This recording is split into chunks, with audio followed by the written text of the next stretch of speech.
Oke, menurut gue sebelum kalian meneruskan nonton video ini, ada baiknya kalau kalian nonton video klip yang akan gue bahas dulu. Jadi maksudnya biar kalian sama gue nyambung nih apa yang dibahas gitu. Nah itu linknya udah gue share di description, tinggal diklik aja.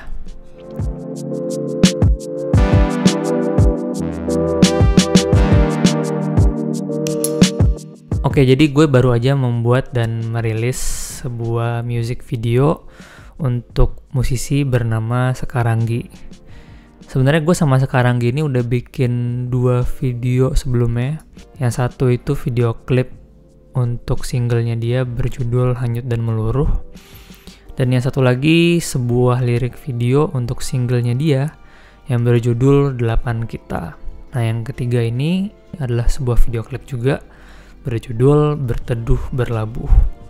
Gue sebenarnya nggak pengen ngasih tahu banyak tentang maksud atau cerita soal konsepnya tentang video klipnya sendiri gitu, karena gue nggak pengen mengekang interpretasi atau perspektif dari kalian gitu. Maksudnya kan takutnya kalau gue kasih tahu perspektif kalian stuck di situ aja gitu. Jadi gue pengennya kalian juga punya interpretasi dan perspektif sendiri soal si music videonya gitu. Jadi kalian bebas boleh menginterpretasi lagunya atau video klipnya tentang apa, terserah. Mungkin kalian juga boleh cerita di komentar gitu. Menurut kalian nih si video klip ini tuh tentang apa sih?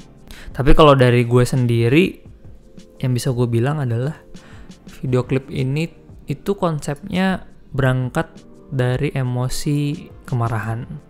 Jadi gue diberi kebebasan oleh Sekaranggi dan labelnya untuk menginterpretasi lagunya sedemikian rupa. Jadi konsepnya itu berangkat dari gue sendiri gitu. Menurut gue enaknya dapet klien yang memberikan kita kebebasan untuk berekspresi, enaknya itu kita bisa mengeluarkan sisi-sisi personal juga gitu. Soal teknisnya sebenarnya video klip ini tuh di syuting sehari dan kita pakai 3 lokasi. Kita pakai kamar, basement, dan rooftop gitu. Dan untuk teknis alatnya, gue memakai kamera Lumix S1 yang sekarang gue pakai untuk nge-shoot video ini. Terus gue juga menyewa 3 lensa, yaitu Canon 50, Canon 35, dan Canon 85 gitu, semuanya prime lens. Kenapa gue pengen pakai lensa-lensa ini? Karena prime lens ini kan punya bukaan yang besar gitu, aperture-nya yang gede gitu. Walaupun konsep videonya dark, gue masih pengen punya exposure yang aman, makanya gue memilih untuk memakai lensa-lensa yang beraperture gede karena untuk membiarkan cahaya lebih banyak yang masuk gitu. Dan gue juga pengen memberikan depth of field yang tipis gitu supaya fokusnya bisa lebih tajam ke ekspresi wajah ketimbang harus ke distraksi sama background gitu. Karena emang gue sengaja ingin memfokuskan mata kalian ke ekspresi wajah si karakternya ini gitu. Nah untuk lampu, gue juga cuma pakai 1 lampu, yaitu lampu Aputur 300D yang Mark II. Gue memakai ini di ruangan kamar dan basement. Kalau untuk di kamar itu gue taruh lampunya di depan jendelanya. Jadi di depan jendela tuh ada kayak sekat gitu, jadi kita bisa naruh lampunya di situ. Nah dan untuk krunya sendiri itu, krunya tuh sangat minim banget gitu. Krunya yang utama itu sebenarnya cuma gue dan temen gue si Norman. Gue sebagai director DP dan Norman sebagai asisten kamera dan gaffer gitu. Kalau untuk set buildingnya sendiri, gue dibantu sama Sekarangginya sendiri, dan dia juga ajak teman-teman dan sepupunya dia juga untuk bikin si ruangan-ruangan koran itu, karena itu tuh sebenarnya awalnya sebuah kamar yang penuh. Maksudnya penuh adalah lengkap gitu, ada kasur, ada meja segala macam, tapi semuanya kita take out dan masang-masang koran satu ruangan penuh gitu kan, maksudnya nggak bisa dalam orang yang sedikit gitu ya. Kita waktu itu butuh beberapa orang juga gitu untuk ngedekor si koran-koran itu gitu. Dan satu hal yang sangat menyenangkan di syuting video klip ini adalah smoke gun DIY atau smoke gun do it yourself. Kalau kalian perhatiin video klipnya itu kan atmosfer gambarnya terlihat berasap atau berkabut gitu ya. Mungkin ada yang berpikir bahwa gue pakai smoke gun gitu, padahal enggak. yaitu gue menggunakan kompor portable, panci, dan juga glycerin dan air suling. Air suling kalau di bahasa Inggris tuh distilled water gitu. Jadi waktu itu krunya sangat terbatas, makanya kita cuma pakai smoke gun DIY itu gitu. Jadi si smoke gun DIY ini cara kerjanya kita tuangin si glycerin dan distilled water ke panci gitu.